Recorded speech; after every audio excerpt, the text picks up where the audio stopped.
스마트머니의 선택입니다. 오늘 김종효 애널리스트님과 함께하겠습니다. 안녕하세요. 네, 안녕하십니까? 네, 먼저 오늘 월요일이니만큼 한 주 체크포인트부터 짚어보겠습니다. 이번 주 우리가 주목할 이슈들은 어떤 게 있을까요? 일단 지난 주말에도 한번 언급드렸습니다만 지정학적 이슈가 그냥 사라지느냐 아니면 계속 시장의 부담으로 남느냐 이 부분을 점검을 해봐야 될 것 같습니다. 실제로 시장에 영향은 없었고 또 휴일이었기 때문에 상대적으로 영향이 더 적었다라고 보여줍니다만 이스라엘을 둘러싼 가자 지구의 갈등 그리고 러시아와 이 반러 그러니까 지금 우크라이나에서는 오히려 친러라고 봐야 되겠죠. 이런 쪽의 움직임은 오히려 더 가속화되고 있는 상황이고요. 실제로 그 비행기 테러와 관련된 내용들은 그때도 분명히 말씀드렸지만 속단하긴 이르다 시장에서 계속 영향을 미칠 만한 이슈는 아니지만 여러 가지 그 주변 이슈들을 살펴봐야 된다라는 언급 드렸는데요. 자, 이것이 실제로 유럽 시장이 오늘 개장하면서 다시 어떤 영향을 미치느냐 정도는 점검을 해봐야 될 것 같습니다. 아무래도 이번 주가 고비가 될 가능성, 아주 그냥 지나가는 이슈인지 시장에 영향을 줄 만한 이슈인지 판단해 볼 수 있는 근거가 될 것 같고요. 그 다음에 이번 주에는 이제 국내 경제정책, 하반기 경제정책의 운용 방향에 대해서 이제 보고서가 나옵니다. 그와 관련된 내용들이 관련된 종목군들 내수 확대라고 하는 기본적인 정책 방향에 어떤 영향을 미칠 것인지 확인을 해볼 필요가 있을 것 같고요. 오늘 아침 같은 경우에는 주찬 간담회가 있었죠. 지금 경제부총리와 함께 한국은행 총재가 모여서 경제와 관련된 여러 가지 얘기를 했는데 금리 인하 얘기는 나오지도 않았다. 이런 얘기가 흘러나오고 있습니다. 이와 관련돼서도 한번 살펴볼 필요가 있을 것 같고요. 그 다음에 또 하나 2020선 돌파는 이제 됐습니다. 장중 2030선을 찍기도 했는데요. 여러 번 언급드렸지만 저는 박스권 상단은 조금씩 올릴 뿐 빠른 속도의 상승은 아니라고 계속 보고 있는데 지금 보합권까지 밀린 상황에서 여전히 투신권 매도가 나오고 있거든요. 그러니까 2000선 위에서는 여전히 이러한 구도, 외국인들은 조금씩 사고 사는데 종목을 골라 사는 그런 약간은 좀 비겁한 매수의 모습을 보여주고 있는 반면 투신권은 전반적으로 종목을 파는 현재 수급 상황이 이어지는지 여부가 또 시장의 전체적인 포인트가 아닌가라고 판단하고 있고요. 그 다음에 미국 시장이 지금 견조하게 버티고 있는 이유는 딱 한 가지입니다. 기업 실적이 계속 서프라이즈를 보여주고 있거든요. 최근에 대부분의 대형 기업들의 실적 발표에서 거의 단 한 번의 실망도 없이 대부분 예상보다 좋은 실적을 보여주고 있습니다. 이번 주에 주요 기업들의 실적 발표가 이어지는데요. 기술주도 있고 일반 제조업 기업도 있는 상황인데 이들 기업의 실적도 과연 시장의 예상치를 크게 뛰어넘으면서 최근에 실적의 우월성을 계속 보여줄지 여부가 이번 주의 포인트가 아닌가라고 보고 있습니다. 네, 이번 주 포인트들 크게 4가지로 잡아주셨습니다. 우크라이나 관련한 지정학적 이슈, 그리고 우리나라의 경제정책, 또 수급 변화와 미국의 기업 실적 호전이 지속되는지 여부를 이번 주에 계속 지켜보시면 좋을 것 같은데요. 그렇다면 오늘장으로 조금 시선을 좁혀보겠습니다. 바로 오늘장 좀 특징적인 업종이나 종목 어떤 것들이 있을까요?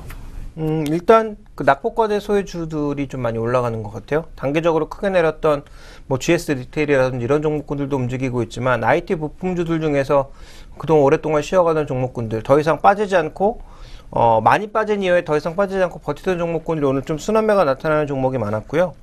그 다음에 내수주들 중에서 또 건설주 잠깐 주춤했죠. 증권주 잠깐 주춤했죠. 그런 종목군들이 오늘 또 다 올라오고 있습니다. 그래서 수급 구도에 따라서 현재 외국인들이 집중적으로 매도하는 실적이 악화된 LG화학 같은 종목은 또 급락하고 있는 양상이고요. 그래서 지금 전체적인 종목군들 흐름을 보면 이 종목은 계속 올라갈 것 같습니다라고 얘기할 수 있는 종목이 별로 없어요. 정말 한 50개도 안 되는 것 같아요. 그래서 그런 종목은 압축해서 매매를 해야 되지 않나라고 보고 있고요. 그것은 방금 말씀드렸다시피 그 외국인들이 계속 종목을 압축하고 있기 때문에 나타나고 있는 현상이다. 오늘도 좀 살펴보시면 외국인들이 사고 있는 종목 금액은 많아 보이지만 삼성전자, 기아차, 한국전력 몇 종목 제외하면 거의 없다라는 거죠. 또 반대로 네이버, 그다음에 LG화학 같은 종목군들은 적극적으로 팔고 있고요. 이런 수급에 따라서 변동성이 좀 커지고 있는 국면이라는 점, 거기다 투신권 매물이 2000선 위에서는 계속 작용을 하고 있다는 점을 고려해 본다면 결국은 오늘 시장의 전반적인 특징도 별로 없다. 지수를 잠깐 고점을 높여놓은 것일 뿐 특별하게 의미를 부여할 만한 그런 상황도 별로 없고요. 또 종목들 움직임도 계속 올라가고 있는 일부 테마주를 제외한다면 뜨뜻미지근하다 이렇게 좀 봐야 될 것 같습니다. 네, 지수가 박스권 상단에서 움직이고는 있지만 그 안을 들여다보면 그렇게 좋은 이슈가 많다고는 볼 수가 없는 것 같은데요. 그런데 그중에서도 오늘 건설주와 증권주들이 최근에 반등하는 모습을 보여주고 있습니다. 건설주와 증권주 요즘 계속 이야기가 나오는데 이런 흐름들을 우리가 어떻게 해석해야 할까요? 그러니까 일단 뭐 좀 전에 언급드렸던 것처럼 금리나 거기다가 뭐 정책 수혜감 이런 것들이 계속 나타나고 있죠. 특히 건설업종 같은 경우에는 부실을 다 떨었다. 이게 이제 핵심이고요. 증권주 같은 경우에도 뭡니까? 정말 뭐 제 주변에 있는 뭐 지인들까지도 뭐 그런 경우를 당하신 분들이 좀 있는데, 인력이 뭐 3분의 1 정도로 감축해 나가면서 결국은 비용 떨 수 있는 거 다 떨고 있는 거 아닙니까? 지금 뭐 지점 폐쇄하고 사람 잘라내고 그래서 비용을 줄일 뭐 단기적인 비용은 물론 나가겠죠. 다음 분기에 일시적으로 뭐 회계 처리를 한다면 그분들의 이제 퇴직에는 아무래도 뭐 그 위로금 같은 것들이 같이 지급이 되는 것이기 때문에 뭐 1년 연봉의 2배 정도가 이제 뭐 위로금으로 나간다든지 뭐 이렇기 때문에 일시적인 자금은 증가할 수 있겠습니다만 구조적으로 보면 인건비를 줄일 수 있다라는 측면, 또 일종의 이제 판관비를 줄일 수 있다라는 측면에서 긍정적인 요인들이 분명히 있죠. 그래서 실적은 이번 분기나 다음 분기가 바닥이다. 그리고 이제 좋아질 일들이 좀 있지 않겠느냐. 여러 번 얘기 드린 것처럼 유보금을 사용하는 과정에서 기업 금융이 조금 활성화되고 또 M&A 같은 것들이 건수가 늘어나게 되면 지금까지는 외국계 증권사의 독식이었거든요. 그러니까 우리나라에서 나타난 대형 M&A는 우리나라 회사들 또 채권자들이 국내 증권사들의 실력을 못 믿어서인지 맡긴 적이 없습니다. 전부 외국계 회사들이 있고요. 외국계 회사의 주도하에 일부 증권사가 끼어드는 형태로 진행이 되어 왔거든요. 근데 최근에 이제 형태를 보면 뭐 M&A라든지 아니면 뭐 유상증자라든지 이런 과정 속에서 일부 기업 금융의 수혜는 상대적으로 지금 있는 돈을 쓰는 것이기 때문에 은행권의 수혜가 돌아가는 게 아니라 증권 쪽에도 수혜가 좀 돌아가는 게 아니냐. 뭐 이런 시각들이 나오면서 반등이 나오고 있는 건데요. 이들 종목의 반등, 저는 뭐 업종의 반등이라기보다는 확실히 돌아가는 분위기의 수혜를 받을 수 있는 일부 종목의 수혜라고 보고 있습니다. 그래서 아마 좀 해당 이슈를 받을 수 있는 종목과 그렇지 않은 종목군들의 수익률 격차는 앞으로도 점점 더 벌어질 수밖에 없다라고 보고 있고요. 그런 관점에서 건설주 쪽에서는 지금 내수 부동산 정책의 핵심, 뭐 현대산업 같은 종목군들이 역시 주목해 봐야 될 것 같고요. 지난번에도 한번 살펴본 적이 있습니다만 현대산업은 자체 사업의 수익성이 좋아지고 있다는 점이 핵심이고요. 현대건설과 삼성물산은 뭐 국내에서도 일부 수혜가 있지만 해외 쪽에서도 별로 악재 요인이 없다라는 점. 그래서 과거 악재를 받은 적도 없고, 그리고 삼성물산 같은 경우에는 삼성그룹에 관련된 긍정적인 이슈가 여전히 작용을 하고 있다라기 보기 때문에 이들 종목으로 좀 압축하는 것이 바람직하지 않겠느냐. 나머지 종목군들은 뭐 트레이딩 정도로 좀 봐야 되지 않겠느냐라고 보고 있고요. 증권주는 그동안 미래에셋증권과 메리츠 종금이 주력 그리고 한국투자증권까지 트리오로 이제 신고가를 만들어내는 모습이었다면 이제부터는 반대로 대우증권이나 우리투자, 삼성증권 같은 기존의 이제 대장주 성격의 종목군들로 매기가 이전할 수밖에 없는 게 뭐 기업금융 그리고 규모 측면, 그다음에 어느 정도의 인원을 잘라내고 난 이후 실제로 마켓시어를 또 가늠하는 측면에 있어서의 움직임은 아무래도 대형주들이 조금 더 강할 수 있다라는 거죠. 거기다가 채권 쪽의 수익이라든지 이런 부분들을 종합적으로 고려해 봤을 때 그동안 조금 강하게 움직였던 종목군들보다는 오히려 대형주 쪽으로 좀 매기가 이전될 가능성, 그리고 정말 증권업종이 간다면 이들 종목이 가야 되겠죠.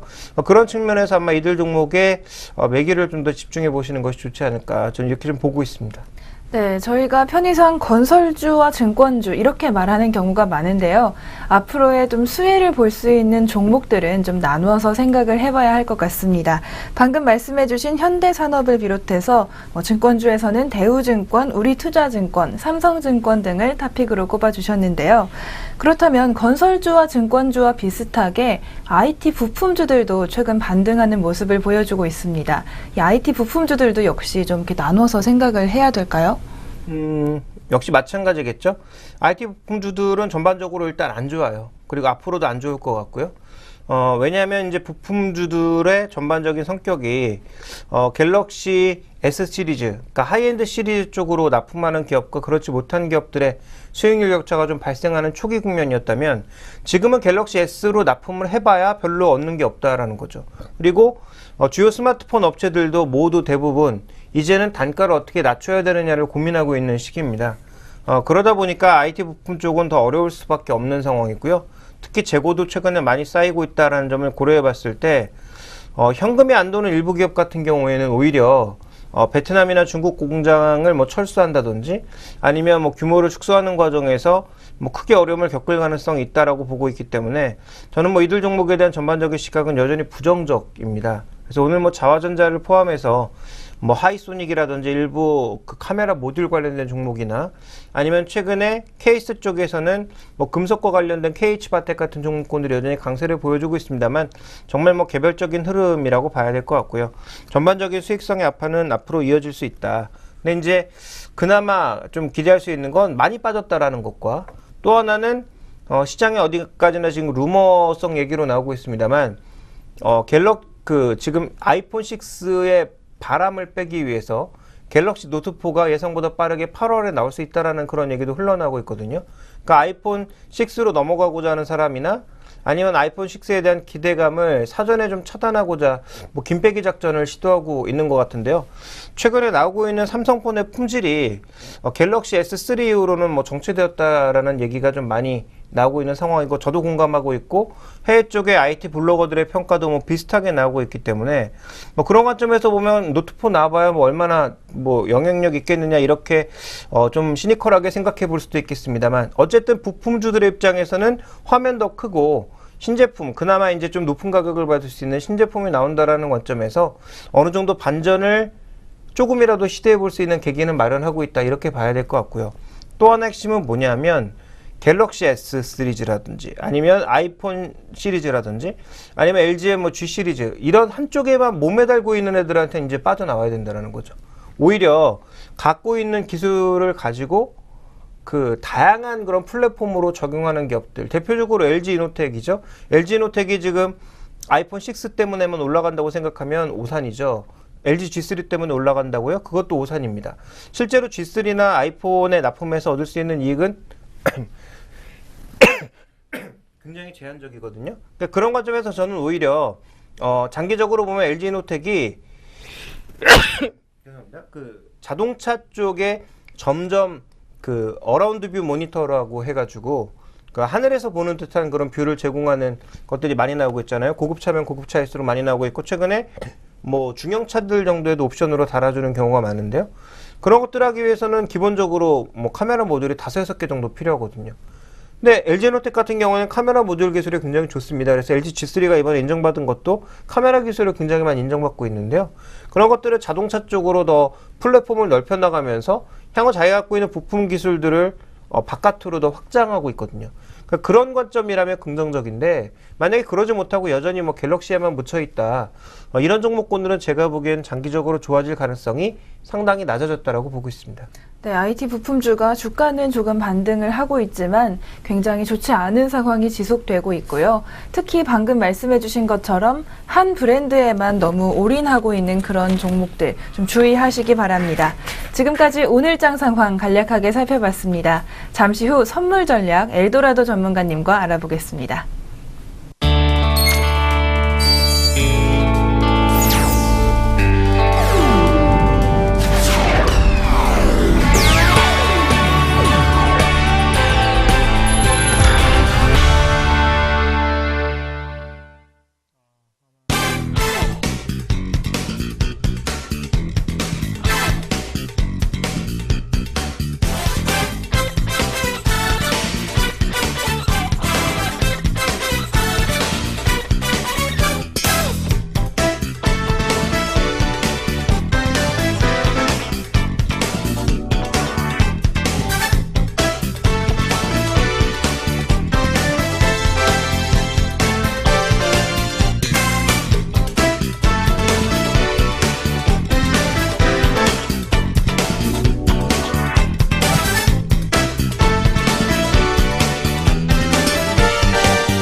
엘도라도의 선물은 선물이다 시간입니다. 선물에 대한 투자가 여러분께 선물을 받은 것처럼 좋은 일이 되길 기대하면서 오늘도 선물 전략 알아보겠습니다. 엘도라도 전문가님 연결합니다. 안녕하세요. 네, 안녕하세요.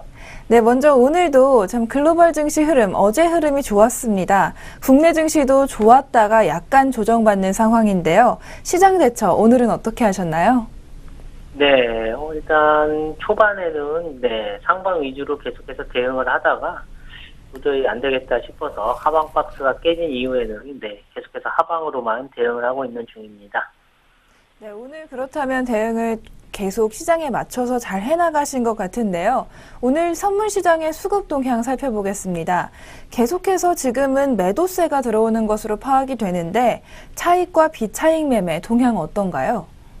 네, 현재 차익 거래 쪽에서는 8억 정도 매도 들어오고 있고요. 비차익에서는 113억 정도 매수 들어와서 현재 전체적으로는 103억 정도 현재 매수가 되고 있습니다. 지금 세 수급 주체 모두 현선물을 반대로 포지션을 잡고 있는데요. 외국인 같은 경우에는 지금 현물 쪽에서는 1,100억 정도 매수, 선물은 1,500개가량 매도, 기간은 반대로 현물은 1,600억 정도 매도, 그다음에 선물은 1,100개 정도 매수, 개인은 현물은 600억 정도 매수, 선물은 180개 정도 매도, 이렇게 서로 모두 다 반대되는 포지션을 가지고 있네요. 네, 이렇게 반대되는 포지션을 가지고 있다는 것, 결국 어떤 것을 의미하는 건가요? 네, 서로 지금 그 방향성에 대한 자신감이 없다고 해석을 해야 되겠죠. 그렇기 때문에 오늘 같은 경우도 초반에는 급하게 상승을 하다가 다시 또 하락을 하고 이렇게 계속 반복되는 모습이 요 근래 계속 반복되고 있습니다. 네, 역시 이렇게 반대되는 포지션을 가지고 있다는 거는 결국 확신이 없다는 것이고 그래서 오늘 시장이 이렇게 많이 오르락 내리락 했던 것 같습니다. 그렇다면 오늘도 엘도라도 전문가님의 선물 옵션 초보 투자자들을 위해서 또 공부 시간을 한번 가져주실 텐데요. 오늘은 옵션에 대한 분류 기준을 한번 공부해 보겠습니다. 옵션이라고 하면 저희는 이렇게 하나 정도 선물 옵션 이렇게만 알고 있는데 이게 분류가 된다고요? 네, 옵션은 기본적으로 상품을 정해진 가격에 살 수 있는 권리인 콜옵션과 팔 수 있는 권리인 풋옵션으로 구분하고요. 권리 행사 가능 시기, 그 다음에 기초자산 분류에 따라서 다시 분류할 수가 있는데요. 일단 유럽형 옵션, 그 다음에 미국형 옵션으로 나뉩니다. 유럽형 옵션은요, 권리 행사를 만기 이래만 행사가 가능한 옵션으로 우리나라 코스피 200 옵션이 여기에 해당이 되고요. 미국형 옵션은요, 옵션의 만기를 포함하여 그 이전에 언제라도 자신에게 유리하다면 권리 행사가 가능한 옵션이죠. 따라서 유럽형 옵션에 비해 매수자에게 상당히 유리하므로 일반적으로 다른 조건이 동일하다면 미국형 옵션의 프리미엄이 더 비쌉니다. 그 다음에 현물 옵션, 선물 옵션으로 나눠지는데요. 현물 옵션은 현물을 기초자산으로 하는 옵션으로 일반적인 옵션이고요. 선물 옵션은 선물 계약을 기초자산으로 하는 옵션으로 권리 행사 시에 선물 계약이 생기는 옵션입니다. 예를 들면 우리나라의 3년물 국채 선물 옵션으로 콜 옵션을 행사하는 경우 선물 매수 포지션이 생기게 되는 거죠. 네, 옵션이 저희는 콜 옵션, 풋 옵션 이렇게만 생각을 했었는데 콜 풋도 있고 또 유럽형, 미국형으로 나눌 수도 있고 선물 옵션과 현물 옵션으로 나눌 수도 있었습니다. 우리가 주로 좀 주목을 해야 할 것은 바로 이 시간에 선물 옵션인 것 같은데요. 선물 옵션은 또 위험하고 그만큼 수익도 많은 또 제로섬 게임이다 이런 말이 많이 나옵니다. 이런 말의 의미는 과연 어떤 곳에 있나요? 네, 선물 옵션 투자는 한쪽이 이익을 보면 반드시 다른 한쪽에선 손해를 보는 철저한 제로섬 게임인데요. 선물 옵션 거래는 적은 증거금으로 큰 금액의 거래를 할 수 있으므로 적은 투자 금액으로 많은 투자 수익을 올리는 것이 가능합니다. 이것은 마치 작은 힘으로 큰 물건을 들어올리는 지렛대의 원리와 비슷하다고 해서 레버리지 효과라고 하는데요. 선물 투자에서는 증거금이 15%인데요. 네, 1,500만 원을 증거금으로 1억 원의 투자를 할 수 있다는 것을 의미합니다. 1,500만 원의 증거금으로 투자 한도 금액인 1억 원까지 선물을 매수한 투자자는 종합주가지수가 이제 15% 오르면 1,500만 원의 수익이 발생하게 되죠. 그러나 예상이 빗나가 종합주가지수가 15% 내리면 1,500만 원이 손실로 사라지게 됩니다. 네, 정말 말씀을 들으니까 굉장히 많이 수익이 날 수도 있는 반면에 또 위험도 큰 그런 투자인 것 같습니다. 어떤 투자보다도 정말 전문가님들의 도움이 꼭 필요할 것 같은데요. 오늘의 선물 옵션 전략 어떻게 보시나요? 네, 일단 오늘 같은 경우도 한 방향으로 계속 가기는 힘들다는 생각을 계속해서 했었고요. 지금 뭐 남은 시간은 매도 쪽에 계속해서 집중적으로 바라보고 있고, 매도 기회가 올 때 매도에 접근을 하기 위해서 계속 지금은 매도 찬스를 잡으려고 노력하고 있는 중입니다. 네, 오늘장 얼마 남지 않았지만 끝까지 좋은 투자 하시길 바라겠습니다. 오늘 좋은 말씀 고맙습니다. 네, 고맙습니다. 네, 지금까지 엘도라도 전문가님과 알아본 선물은 선물이다 시간이었습니다.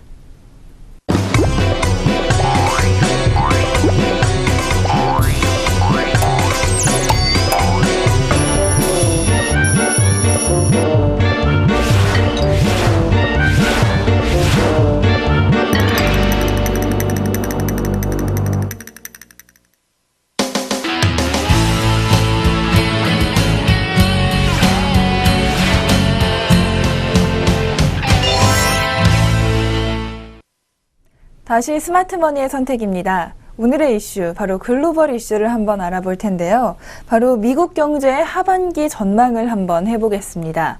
경제 성장률, 또 실업률, 또 물가, 재정 적자 이런 이슈들이 참 미국 경제에 많은 영향을 줄 테고 또 우리 증시에도 무시할 수 없는 영향을 줄 텐데요.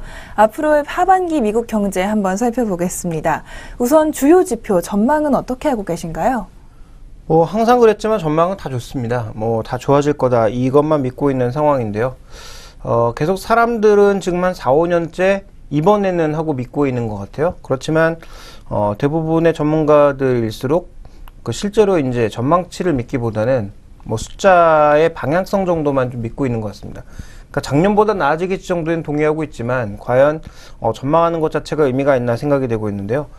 준비된 그림을 보시면 지금 6월에 새롭게 전망한 그 전망치를 봤을 때 IMF가 2%, 세계은행이 2.1%, 연준은 2.1에서 2.3%, IB 평균은 1.6%거든요. 연초에 모두 평균이 2.9%였습니다. 거의 1%가량 낮아졌고요. 그러니까 예측 자체가 뭐 지금 거의 안 되고 있다라고 봐야 될 것 같고, 내년은 3% 수준으로 전부 올려놨습니다. 이게 지금 매년 반복되고 있거든요. 미국 같은 경우 2.5에서 3까지 올려놨다가 중간에 계속 전망 낮춰서 이렇게 잡는 형태로 가고 있는데요. 내년에는 그게 반복 안 될지 모르겠습니다. 어쨌든 올해보단 좋아진다라는 시각에는 별다른 이견이 없는 것 같습니다. 그 다음에 미국의 실업률 전망도요, 전반적으로 모두 개선된다라는 쪽이고요. 연준이 가장 공격적입니다. 연준 같은 경우에는 2014년 말에는 6%, 6.1%, 지금 벌써 6.1% 수준에 다 있죠. 그래서 이게 더 낮아서 2015년도에는 뭐 5.4에서 5.7 정도 된다. 이렇게 얘기하고 있는데, 뭐 중간에 그 실업률 추정 목표치를 바꾼다, 기준을 바꾼다, 뭐 여러 가지 얘기가 나오고 있어서 뭐 이 절대적인 숫자체는 이제 의미가 없어질 가능성도 있어 보입니다. 그 다음에 물가 상승률은 여전히 낮게 전망하고 있습니다. 올해 물가 상승률은 한 1.7%대, 그러니까 2% 여전히 하회할 것으로 예상을 하고 있고요. 그 다음에 FRB, 그 다음에 IMF에서 추정하고 있는 것은 내년에도 물가 상승률 2% 안 된다라는 거죠. 그래서 공격적인 금리 인상은 내년에도 없을 거다라고 보고 있는 건데, 지금 뭐 주택가격뿐만 아니라 주택가격을 비롯한 임대료를 중심으로 해서 꾸준하게 상승하고 있는 가격이 있는데, 지금 임시직들이 많아서 임금 수준은 올라가지 않고 있거든요. 그러니까 가처분 소득이 늘고 있는 현재 미국인들의 생활상에서 과연 물가가 2015년도에 이렇게 안정적인 모습을 보일지는 좀 지켜봐야 되겠지만 어쨌든 전망은 그렇습니다. 그리고 미국 정부의 수입과 지출 전망은요, 기존의 시각과 지출을 빠르게 계속 줄여나가면서 수입은 완만하게 계속 올려나가는, 그러니까 재정 적자가 점점 줄어드는 그런 단계라고 봐야 되겠죠. 여기에 변수는 뭡니까? 해외 쪽에 미국이 과연 다시 군사적인 개입을 하느냐 마느냐 정도에 달려있는 것 같습니다. 군사적인 개입을 하게 되면요, 다시 재정 지출은 뭐 무제한대로 늘어날 수가 있겠죠. 그래서 이 부분이 이제 과연 핵심이다. 계획대로 갈 수 있느냐. 지금 현재는 어떻게 보면 강제로 묶여서 가고 있는 상황인데, 만약에 이제 미국이 꼭 참여해야 되는 국제적인 분쟁이 생긴다면 그것을 의회에 어떻게 풀어갈 거냐도 또 오바마의 남은 숙제라고 봐야 될 것 같고요. 그 다음에 이제 소비가 이제 미국에서 가장 중요한데요.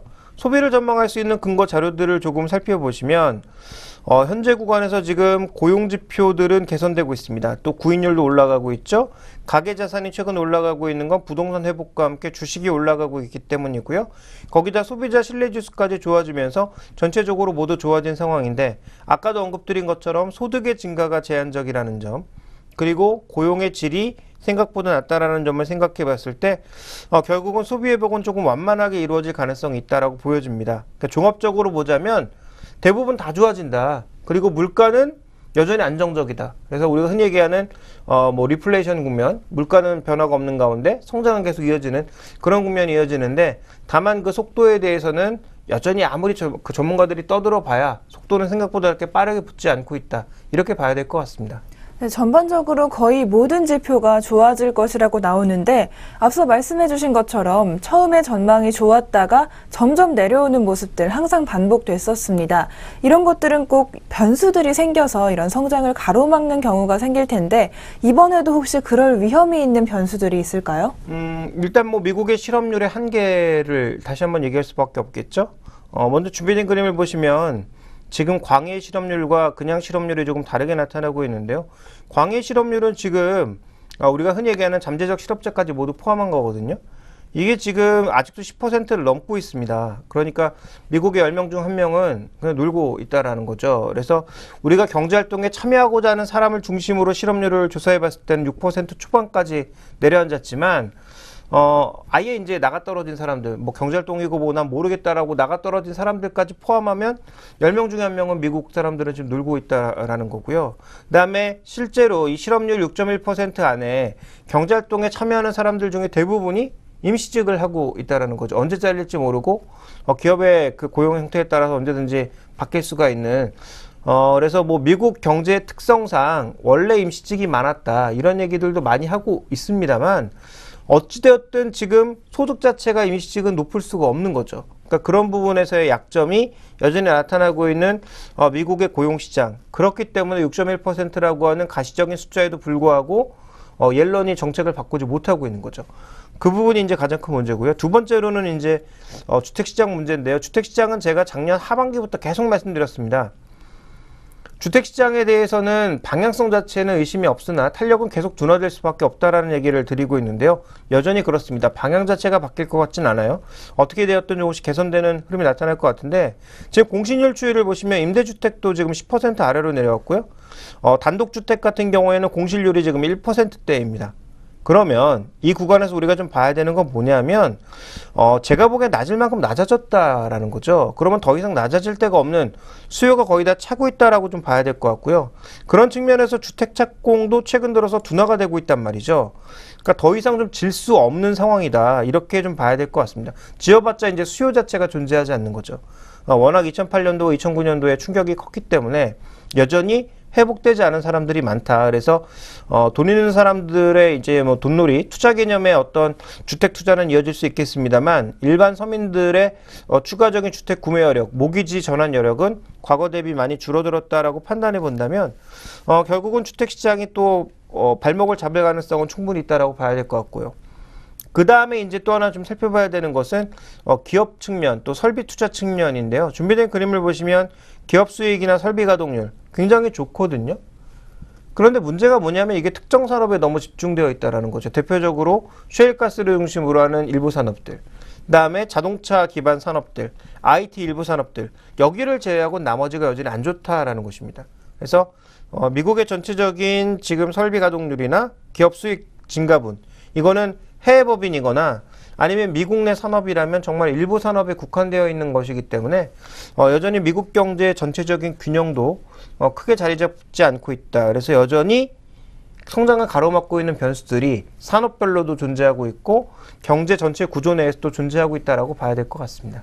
네, 종합해보자면 전반적인 지표의 예상은 참 좋지만 성장 전망을 가로막을 만한 변수들, 실업률과 주택시장, 그리고 특정 산업들에 좀 모여 있었습니다. 이런 점들을 종합해봤을 때 우리나라의 이 미국 경기가 미치는 영향, 어느 정도로 좀 좋은 영향, 나쁜 영향 다 있을 텐데 어느 정도로 좀 좋을 것이라고 예상을 하고 계신가요?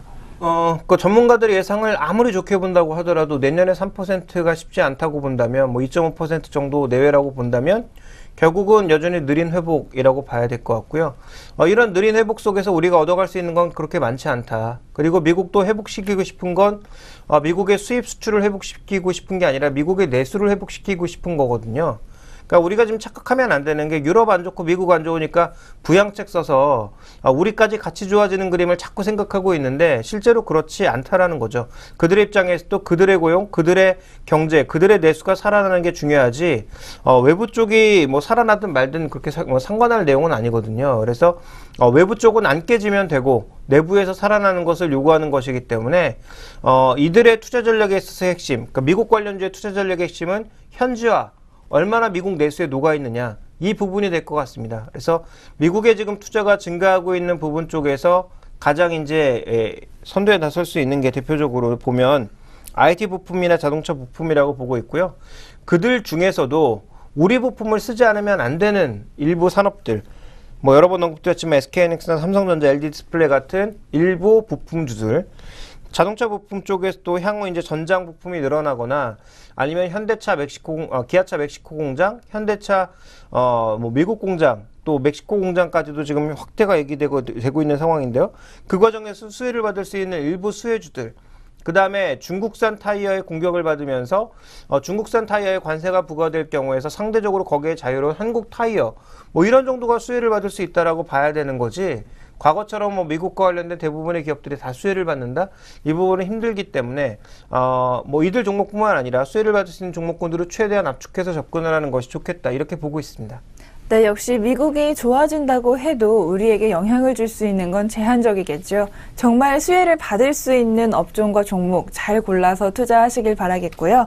저희는 잠시 후 종목 신호등 시작하겠습니다.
동방박사의 종목 신호등 시간입니다.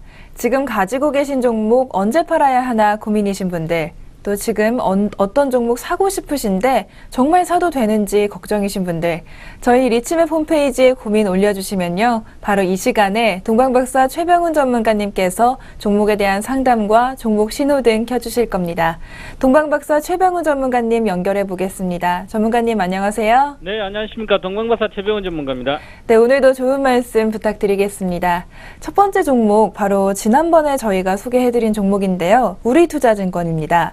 우리투자증권 저희 종목 신호등 프로그램 보시고 매수해도 되냐 이렇게 물어보셨는데 그때 초록 신호등 켜주셔서 9,850원, 비중 30% 매수하셨다고 합니다. 그때 단기 목표가가 1,600원이라고 우리 전문가님께서 말씀을 해주셨는데요. 오늘 장중에 목표가 도달을 한번 했습니다. 그러니까 이제 목표가니까 팔아야 하나 말아야 하나 또 고민이 생기셨다고 하는데요. 우리투자증권 지금 상황 어떻습니까? 네, 지금 오늘 6.9%는 올랐다가 지금 이제 지수가 마이너스 같이 가면서 좀 그래도 뭐 좀 내려오는데 3.4%입니다. 오늘 아주 센 측면이 아주 크거든요. 지금 거래소 종목에 우리 투자증 시가총액 200위 안에 드는 종목인데 그 중에서 가장 강한 종목 중에 하나입니다. 몇 개 종목 센 게 몇 개 없거든요. 근데 왜 정권주가 오늘 이렇게 6.9%는 오르면서 작년 이제 5월 14일인가요? 우리 투자증권이 그때 한 7% 정도 오른 적이 있었습니다. 작년 5월에 2013년도 5월에 그 이후에 오늘 처음으로 거의 7% 올랐죠. 그래서 이렇게 센 이유가 과연 뭘지 지난번에 미리 말씀을 드렸었죠. 제가 자, 정권주는 물론 이제 대다수 같이 오릅니다. 오르는데 그 중에서 항상 정권주 가는 시대에 강한 종목들이 있어요. 2007년도 미래에셋 삼성증권 펀드 관련돼서 많이 갔을 거예요. 2010년도 이제 레브 카운터가 유행을 하면서 투자자문사에 삼성증권이 갔었죠. 그래서 삼성증권 저도 뭐 6만 원대 하고 많이 했었는데 9만 원대까지 추천하고 있는데 이번에는 저도 우리 투자증권은 뭐 계속 관심을 보고 이제 계속 뭐 좋다고 이야기하고 있는데요. 오늘 어느 정도 단기 목표가 나왔습니다. 하지만 좀 더 이익 중이기 때문에 추가적인 상승을 충분히 봐도 된다. 탄력성을 봤을 때 그래서 좀 더 가져가야 될 것 같고요. 투자 포인트 지난번에 이야기한 거 다시 한번 언급을 간략해드리면 오늘 또 레포트가 하나 나왔는데 동양증권에서 잠룡 날아오르다 이런 레포트가 나왔죠.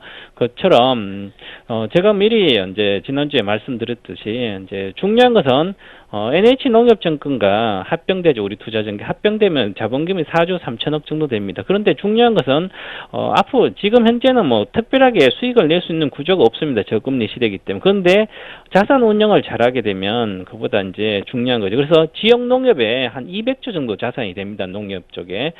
그래서 이 200조 원 자산 관리를 하는 어떤 이제 소스 수입화 이런 거랑 우리 투자증권 해서 이제 노하우가 자산 관리 노하우가 같이 나오면 시너지가 발생할 것 같고요. 그리고 자본금이 가장 큰 4조 3천억이기 때문에 이 자본금을 이용해서 어떤 기업 금융이라든지 또한 영업에 어떤 긍정적 영향을 충분히 미칠 걸로 보입니다. 현재 상태 0.7배 정도 PBR로 저평가돼 있다. 그래서 추가적인 상승을 보고요. 오늘 뭐 레포트 기간에서 나온 것은 목표가를 13,000원을 봤는데요.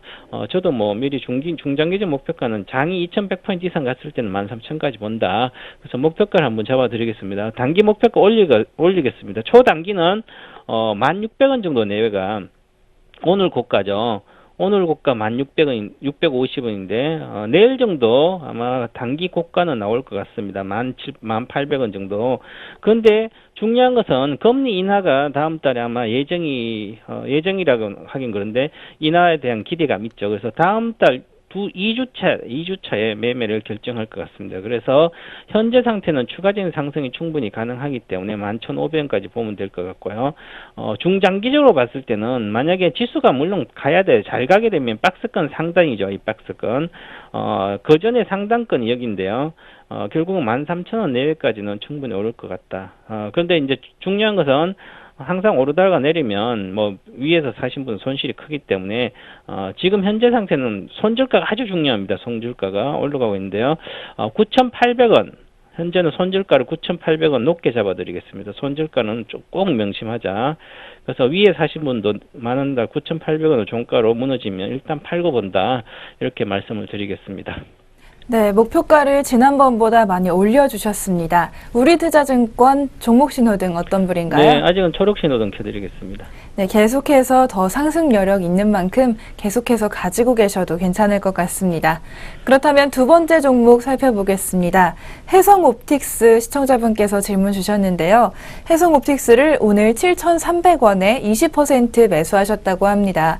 이 코스닥 종목인데 회사 내용과 매매 전략을 부탁드립니다. 이렇게 올려주셨습니다. 어떤가요? 해성옵틱스는 이제 생소한 회사일 수 있는데요.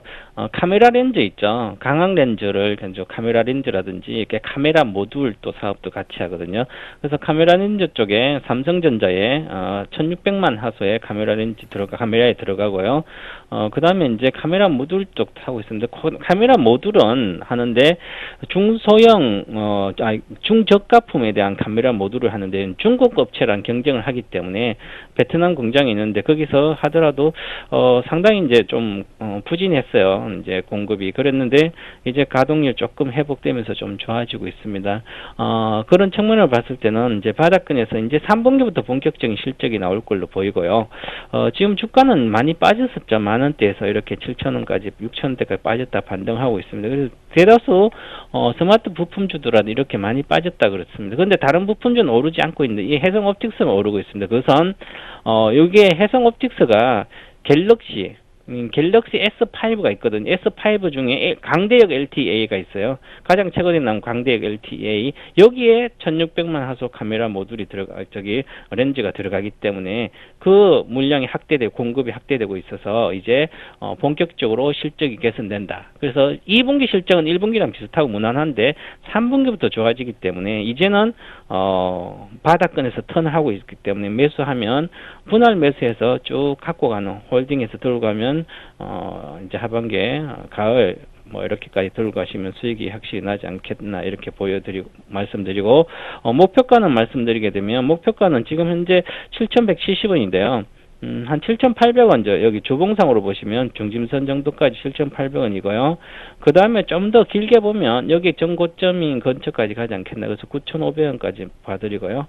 물론 손절가는 이 땅선을 깨면 검정색 선 있죠. 박스권 하단 이게 6,500원입니다.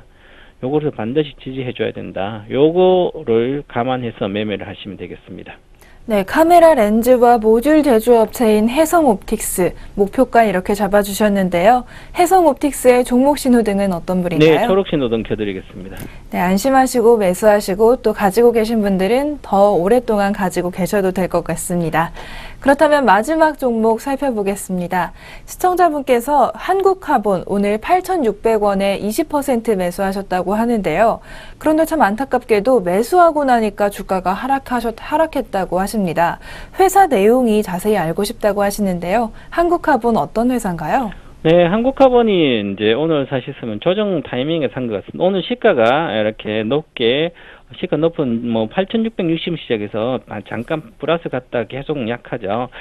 그래서 이것은 이제 기관과 외국인들이 좀 사는 종목인데요.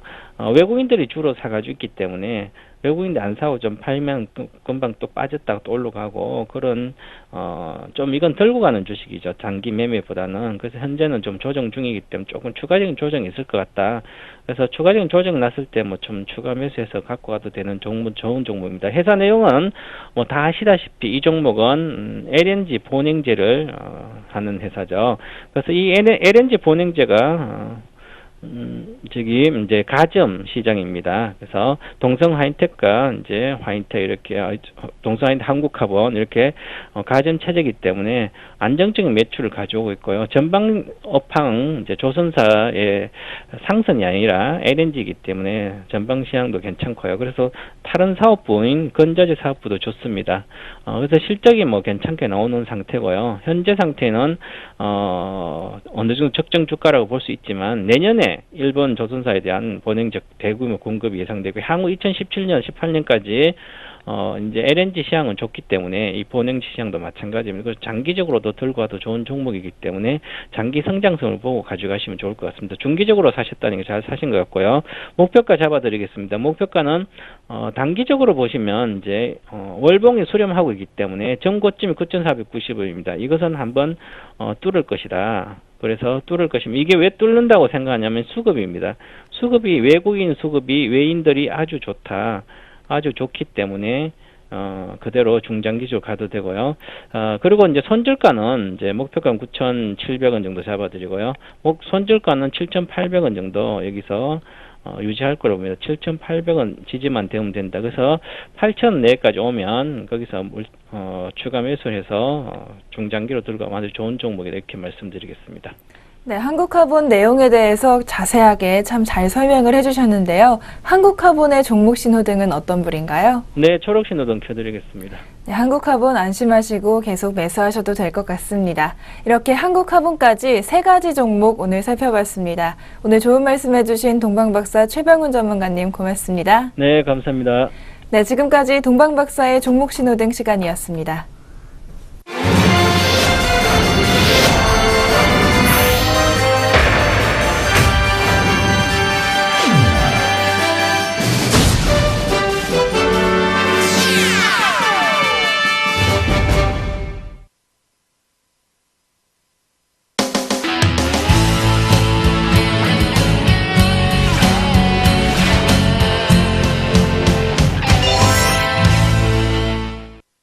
다시 스마트머니의 선택입니다. 오늘의 종목이 남아있는데요. 오늘 저희가 자세히 살펴볼 종목은 바로 LS산전입니다. LS산전이 요즘 주가는 조금 안정적이다가 오늘은 조금 떨어지는 모습을 보여주고 있는데요. 일단 LS산전 실적 전망은 어떻습니까? 네, 뭐 실적 전망은 나쁘지 않습니다. 뭐 증권사들의 전망도 대부분 빠르진 않지만 느리게 계속 개선된다라는 쪽이고요. 먼저 이 기업이 어떤 기업인지 조금 살펴보실 필요가 있을 것 같습니다. 산전이라고 하면 좀 개념이 안 오실 텐데요. 준비된 그림을 보시면 지금 지역별로 봤을 때는 한국 매출 비중이 절반을 조금 넘고요. 중국, 그다음에 기타 아시아 지역, 그러니까 아시아 쪽에 거의 대부분 매출을 올리고 있다라고 봐야 될 것 같고 선진국 쪽은 뭐 거의 없다고 보셔도 될 것 같습니다. 그리고 품목별로 보면 전력기기, 전력기기가 뭐냐면 배전판, 송전판 이런 것들을 주로 얘기하는 거고, 그다음에 전력 시스템 이런 것들을 연결을 해서 하나의 시스템으로 연결을 하는 것은 이제 전력 시스템이라고 하고요. 자동화기기, 여러 가지 자동화기기들을 생산해내고 있고요. 그러다 보니까 전력과 관련된 일을 하다 보니까 아무래도 지하철이라든지 철도와 관련된 그런 전력반 이런 것들에 대한 생산도 많이 하고 있는 상황이고요. 또 신호등 체계와 같은 교통 SOC도 현재 많이 맡고 있습니다. 그리고 국내 자회사, 해외 자회사에서 걷는 매출도 있고요. 그래서 굉장히 매출처도 다양하고 다양한 제품군을 가지고 있다라고 봐야 될 것 같은데요. 이 기업의 전반적인 흐름을 살펴보시면 지금 드러나는 특징은 매출액도 굉장히 완만하게 증가하고 영업이익도 굉장히 완만하게 증가한다라는 것입니다. 주요 매출처는 전력 부분이라는 건데요. 저는 이 전력 부분을 주목하고 있는 이유는 단 한 가지. 그러니까 지금 전력 같은 경우에도 향후 효율화를 위한 여러 가지 노력들이 벌어질 수밖에 없거든요. 근데 기존에 이제 전력이 그런 버려지고 있는 부분들을 가져다 쓰는 게 가장 효율적입니다. 그러면 어떻게 해야 되느냐면 지금의 이제 고압선 이런 것들의 그 저항이 세기 때문에 여기서 버려지는 그런 그 전력이 좀 많다라는 거고요. 좀 더 초고압으로 빠르게 송전할 수 있다면 버려지는 전기가 그만큼 줄어들 수 있거든요. 그러니까 그런 전력 시스템의 변화를 가져와야 되는데 그런 변화의 가장 중심에 서 있는 종목이 LS그룹의 LS전선과 LS산전이라고 보고 있는 거죠. 그러니까 이것은 우리나라뿐만 아니라 선진국에서 주로 가장 먼저 이루어질 일이고요. 그 다음에 이제 중국을 포함한 브릭스 같은 국가들에서도 서서히 벌어질 수밖에 없다라는 거죠. 향후 또 스마트 그리드와 같은 것까지 연결을 하려면 이와 같은 시스템이 복합적으로 좀 갖춰져야 되기 때문에 저는 좀 주목을 해야 되지 않나라고 보고 있습니다. 네, 그렇다면 실적 전망, 개선될 전망을 이렇게 보여주셨고요. 방금 말씀해주신 이런 스마트 그리드와 관련한 이 장기 성장 동력으로 봐야 할 것 같은데 이런 점들이 좀 장기적으로 좀 긍정적으로 평가를 받는 건가요? 네, 그렇습니다. 그래서 HVDC라고 하는 게 있습니다. 이게 뭐냐면 그 전력을 송전하는 데 있어서 인버터라는 게 굉장히 중요하거든요. 그 인버터 기술을 우리가 갖고 있지 않았는데, 그러니까 해외 뭐 ABB라든지 그 굉장히 큰 전력 회사들만 독점적으로 갖고 있던 기술을 이번에 LS탄전이 국내에서 독점적으로 취득을 했거든요. 근데 그 시장이 앞으로 얼마나 커질 거냐가 중요한데요. 이것도 뭐 예상이니까 뭐 틀릴 가능성이 높다라고 보여집니다만 2012년도에 13조도 채 되지 않았던 시장이 2020년도에 7조 원 이상의 시장으로 성장한다라는 거죠. 1조 원 정도의 시장이. 그러면 이와 관련된 매출을 만약에 그 LS탄전이 10% 내외만 가져올 수 있어도 굉장히 큰 매출 규모가 된다라는 것입니다. 현재 지금 매출 1조, 2조 가량 올리고 있는 회사에서 향후 70조의 시장에서 10%만 갖고도 7조거든요. 그러니까 굉장히 앞으로 시장이 커진다라는 것에 주목해 볼 필요가 있을 것 같고요. 그 다음에 또 하나 주목해 볼 만한 성장 동력은 바로 전기차 부분입니다. 전기차 부분에서도 아까 말씀드렸던 이 인버터가 굉장히 중요하거든요. 그러니까 전력을 얼마나 효율적으로 쓰느냐는 우리가 쓰고 있는 일반적인 전기뿐만 아니라 전기차 산업에서도 굉장히 중요하다고 보여지는데요. 이와 관련된 전장 부품들에 들어가는 인버터 기술들, 그 다음에 충전 시스템, 이런 쪽에 또 LS탄전이 관여를 하고 있기 때문에 향후 전기차 성장은 전기차 기술만 성장해야 되는 게 아니라 여러 번 언급드렸지만 간접자본, 그러니까 전기차와 관련된 SOC가 같이 성장해야 되는 거거든요. 그 SOC 부분에서는 만약에 배터리 부분이 LG화학, 삼성 SDI, 그다음에 자동차를 만드는 게 현대차라면 그 관련된 SOC를 만들 수 있는 기업 중에 하나가 바로 LS산전이라는 거죠. 그러니까 전기차를 선호하신다면 이런 종목군들도 같이 세트로 넣어볼 수 있다라고 판단하고 있기 때문에 이 두 가지 시장의 향후 성장은 앞으로 뭐 무한대로 커질 수 있다라고 판단하고 있습니다. 네, 장기 성장 동력과 함께 봤을 때 굉장히 좋은 전망이 나오고 있는데요. 그렇다면 지금 만약에 투자를 한다면 밸류에이션을 한번 살펴봐야겠죠. 현재 밸류에이션과 그 관련한 투자 전략은 어떻게 보고 계신가요? 현재 밸류에이션은 시장과 대비해서 보면 싸지 않아요. 뭐 비싸다라고도 볼 수 있는 수준입니다. 준비된 그림을 보시면 지금 거의 뭐 2배 내외 수준에서 움직이고 있고요. PBR 기준으로. PR 기준으로 봐도 시장보다 높은 수준에서 거래가 되고 있거든요. 그럼 왜 이 종목이 지금 뭐 실적이 그렇게 높은 것도 아니고 이익률이 높은 것도 아닌데 왜 높은 수준에서 거래가 되고 있느냐? 바로 글로벌 그 비교 기업들, 피어그룹과 비교해 봤을 때는 여전히 낮은 수준이라는 거죠. 그러니까 LS탄전의 지금 현재 위치는 PBR도 낮고 그다음에 ROE도 좀 낮은 수준입니다. 그러니까 ROE 수준을 한 단계 앞으로 더 높여 나갈 수 있다면 그러니까 아까 말씀드렸던 HDVC라든지 아니면 그건 다른 제품들, 뭐 전기차 제품들, 그다음에 스마트 그리드와 관련된 제품들이 앞으로 매출이 늘어나면서 이익률을 만약에 끌어올릴 수 있다면 헌웰이나 라겔이나 지메스 같은 회사들과 얼마든지 견줄 수 있다라는 거죠. 전 그런 관점에서 이 종목에 대한 장기 투자 관점, 결국은 현재 이 위치에 있지만 이쪽으로 갈 것으로 보고 있습니다. 그래서 전 장기적으로 지금 가격의 거의 2배 정도를 바라보고 있기 때문에 장기 투자를 하신다면 분할 매수 관점에서 꾸준하게 사야 되는 종목으로 보고 있습니다. 네, 단기와 장기를 조금 나눠서 설명을 해주셨는데 역시 장기 성장 동력이 있는 종목이니만큼 장기 관점에서 강력 매수 관점 제시해 주셨습니다. 오늘 LS산전까지 오늘의 종목 살펴봤습니다. 오늘 좋은 말씀 고맙습니다. 네, 지금까지 스마트머니의 선택이었고요. 저희는 장 마감과 함께 다시 돌아오겠습니다.